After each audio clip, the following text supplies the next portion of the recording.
ಸ್ಮಶಾನಕ್ಕೆ ದಾರಿ ಇಲ್ಲದೆ ಹೆಣ ಹೂಳಲು ಜನ ಪರದಾಡಿದ್ದಾರೆ. ಅಂದರೆ ಈ ಭೂಪ ಮಾಡಿರುವಂಥ ಎಡವಟ್ಟು ನೋಡಿ, ಅಲ್ಲಿ ಹೆಣ ಇದ್ರೂ ಕೂಡ ಬಿಡಲಿಲ್ಲ. ಈಗ ಬೇಲಿ ಹಾಕಿದ್ದಾನೆ ಹೋಗುವಂಥ ದಾರಿಯಲ್ಲಿ. ಸ್ಮಶಾನಕ್ಕೆ ದಾರಿ ಇಲ್ಲದೆ ಹೆಣ ಹೂಳಲು ಪರದಾಡುವಂಥ ಪರಿಸ್ಥಿತಿ.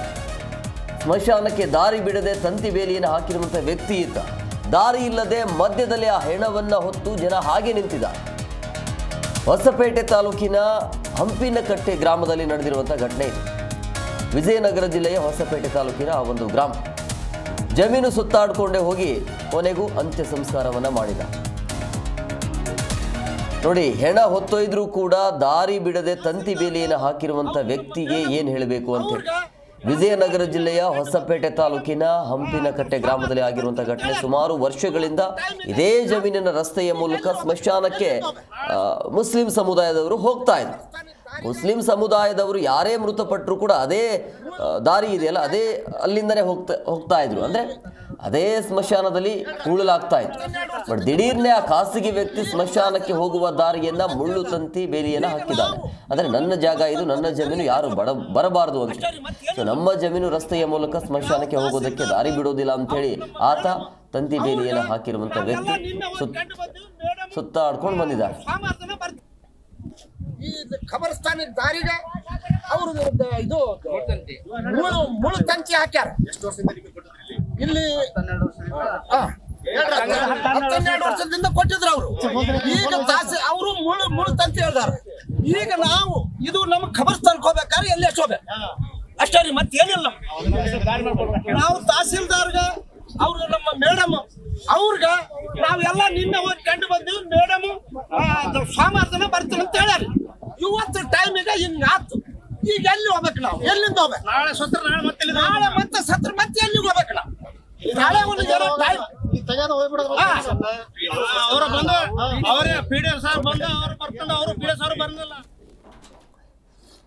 ಈ ಬಗ್ಗೆ ಮತ್ತಷ್ಟು ಮಾಹಿತಿ ನೀಡ್ತಾರೆ ನಮ್ಮ ಪ್ರತಿನಿಧಿ ಮಂಜುನಾಥ್ ಹಿರೇಮಠ್ ಫೋನ್ ಸಂಪರ್ಕದಲ್ಲಿದ್ದಾರೆ. ಮಂಜುನಾಥ್, ಈಗ ಈ ಸ್ಮಶಾನಕ್ಕೆ ದಾರಿನೇ ಬಿಟ್ಟಿಲ್ಲ ಈತ, ಬೇಲಿಯನ್ನು ಹಾಕಿದಾನೆ, ಯಾವ ಕಾರಣಕ್ಕಾಗಿ ಅಂತೇಳಿ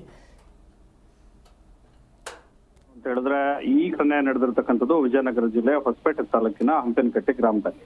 ಅಂದ್ರೆ ಸುಮಾರು ವರ್ಷಗಳಿಂದ ಏನ್ ಮುಸ್ಲಿಂ ಕುಟುಂಬ ಏನಿದೆ ಮತ್ತೆ ಮುಸ್ಲಿಂ ಜನಾಂಗ ಮೃತಪಟ್ರೆ ಇದೇ ಒಂದು ದಾರಿಯ ಮೂಲಕನೇ ಹೋಗ್ತಾ ಇದ್ರು. ಆದ್ರೆ ಇಲ್ಲಿರ್ತಕ್ಕಂಥ ಒಬ್ಬ ಖಾಸಗಿ ವ್ಯಕ್ತಿ ಏನಿದಾನೆ ಆತನ ಉಪಟಳ ಅಷ್ಟಿಷ್ಟಲ್ಲ ಅಂತ ಹೇಳ್ಬೋದು. ಯಾಕಂತ ಹೇಳಿದ್ರೆ ಈಗ ಅದೇನ್ ಮಾಡ್ತಾ ಇದ್ದಾನೆ, ನಮ್ಮ ಹೊಲದ ದಾರಿಯಲ್ಲಿ ನೀವು ಹೋಗ್ಬಾರ್ದು ಅನ್ನುವಂಥದ್ದು ಕೂಡ ಒಂದು ಚಕಾರವನ್ನ ಎತ್ತಾ ಇದ್ದಾನೆ.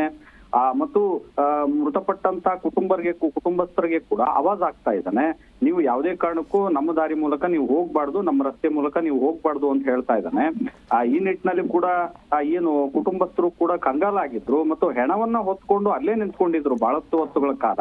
ತದನಂತರದಲ್ಲಿ ಆ ಒಂದು ರಸ್ತೆಯ ಮೂಲಕ ಅಂದ್ರೆ ಪಕ್ಕದ ಜಮೀನಿನ ರಸ್ತೆಯ ಮೂಲಕ ಹಾದುಕೊಂಡು ಹೋಗಿ ಆ ಹೆಣವನ್ನ ಹೂಳ್ತಕ್ಕಂಥದ್ದು ಹೆಣವನ್ನ ಹೂತಾಕಿದ್ದಾರೆ ಮತ್ತು ಕರ್ಮಾದಿ ಕ್ರಿಯೆಗಳನ್ನ ಕೂಡ ಕಂಪ್ಲೀಟ್ ಮಾಡಿದ್ದಾರೆ. ಅಂದ್ರೆ ಇಲ್ಲಿ ನೋಡೋದಾದ್ರೆ ಒಂದು ಕಡೆ ಈ ವ್ಯಕ್ತಿಯ ಒಂದು ಉಪಟಳ ಏನಿದೆ, ಈತ ಬಹಳಷ್ಟು ದಿನಗಳಿಂದನೂ ಕೂಡ ಇದೇ ರೀತಿಯಾದ ವರ್ತನೆಯನ್ನ ತೋರ್ತಾ ಇದ್ದ ಅನ್ನುವಂಥದ್ದು ಕೂಡ ಗ್ರಾಮಸ್ಥರು ಕೂಡ ಹೇಳ್ತಾ ಇದ್ದಾರೆ. ಹಾಗಾಗಿ ಮುಸ್ಲಿಂ ಕುಟುಂಬ ಮುಸ್ಲಿಂ ವ್ಯಕ್ತಿಗಳು ಯಾರಾದ್ರೂ ಸತ್ರೆ ನಾನು ಈ ಒಂದು ರಸ್ತೆ ಮೂಲಕ ನಾನು ಹೋಗಲು ಬಿಡೋದಿಲ್ಲ ಅನ್ನುವಂಥದ್ದು ಕೂಡ ಆತ ಒಂದು ಆವಾಜನ ಆಗ್ತಕ್ಕಂತ ಒಂದು ಕೆಲಸಕ್ಕೆ ಮುಂದಾಗಿದ್ದಾನೆ.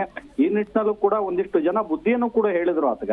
ಏನು ಅಂತ ಹೇಳಿದ್ರೆ, ನೀವು ಯಾವ್ದೋ ಒಬ್ಬ ವ್ಯಕ್ತಿ ಸತ್ತಾಗ ಈ ರೀತಿಯಾಗಿ ನೀವು ನಡ್ಕೋಬಾರ್ದು, ದಯಮಾಡಿ ಇದಕ್ಕೆ ನೀವು ಅವಕಾಶ ಕೊಡಿ ಅಂತ ಎಷ್ಟೇ ಗೋಗರ್ದ್ರು ಕೂಡ ಆತ ಈ ಒಂದು ವಿಚಾರಕ್ಕೆ ತಲೆ ಕೆಡಿಸ್ಕೊಳ್ದೇನೆ ನೀವು ಈ ರಸ್ತೆಯ ಮೂಲಕ ಹೋಗ್ಬಾರ್ದು ಅನ್ನುವಂತಹ ಮಾತುಗಳನ್ನ ಹೇಳ್ತಾನೆ. ತದನಂತರದಲ್ಲಿ ವಿಧಿ ಇಲ್ದೇನೆ ಆ ಒಂದು ಹೆಣವನ್ನ ಪಕ್ಕದ ರಸ್ತೆಯ ಮೂಲಕ ಅಂದ್ರೆ ಪಕ್ಕದ ಜಮೀನಿನ ರಸ್ತೆಯ ಮೂಲಕ ಹೋಗ್ಬಿಟ್ಟು ಸ್ಮಶಾನದ ಕರ್ಮಕ್ರಿಯೆಗಳನ್ನ ಕೂಡ ಕಂಪ್ಲೀಟ್ ಮಾಡ್ತಾರೆ.